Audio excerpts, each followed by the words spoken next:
I would say my most memorable moment this year was actually traveling to Washington because if people don't know, I actually work from home in Toronto, Canada. And for a week, I was able to go to Washington, meet all the players, come to the facility. And that was a really fun experience for me because I got to actually see face to face what everyone does. And secondly, I got to like interact with everything that isn't like actually about the game. Things like eating food together or just spending time going to like restaurants or walking around places, things like that. These like little kind of moments of just like bonding with the team was really, really fun with me. I would have to go with Flora or Alfie. And this is interesting because even though there's a language barrier between us because they're from Korea, we were still able to like make fun jokes and have a good time together. And I don't know, they're just like really fun, outgoing people once you get to know them. And that was something, even when I was in Washington and outside, even online, I really had a good time with them. I would say early on in the season, in the first half, it was a 3-0 against Gladiators.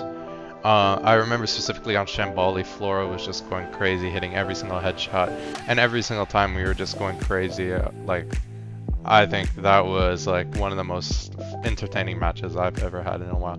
So I had a couple of options with different teams, and after being on Atlanta for 4 years, I decided to get a fresh start. And I think it was much needed for me because I wanted a new team environment. I just wanted to start from ground zero instead of staying with the same coaching staff. It also gave me like a different positioning. Before I was usually just like a lower level analyst, and now I'm the assistant coach. I manage a lot of different things. I think I'm gonna have to go back to the team environment where we're always making jokes in scrims, we're always laughing about a bunch of things, having fun. I think that's something I'm gonna miss most. I would say we definitely had our highs, we definitely had our lows, and I feel like there were definitely a couple of matches that we could have played better. Like there were matches, we almost lost every single map 5. Like we ended the season 6-10, but if we won those maps, those map 5s, we could have been 8-8, and that would have made all the difference. I'm gonna have to go with 2 teams and then plus another person. So first of all, Gladiators. Gladiators talk the most. I think Gladiators talks the most smack. Always typing C9, always typing a bunch of stuff. Then you have Hunter also typing in chat. Other than that, I'd also go with Vancouver. They have some funny people like Punk, Lenny. They like to type a lot. That's all funny.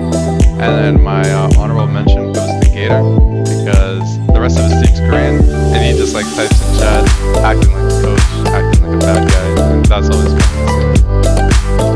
I would say where the meta has ended up now during the playoffs and the end of the stage with the last one patch, I think the comp is very fun. Like me, Alpha again, that was the meta I enjoyed.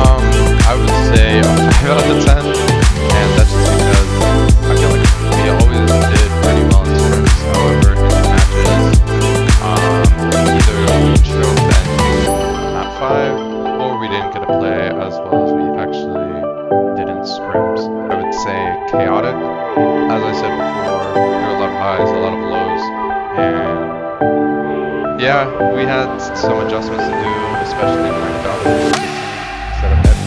There's so many different metas throughout the season, and yeah. The message I would want to say to everyone on the team is that thank you for putting your trust in me, thank you for putting so much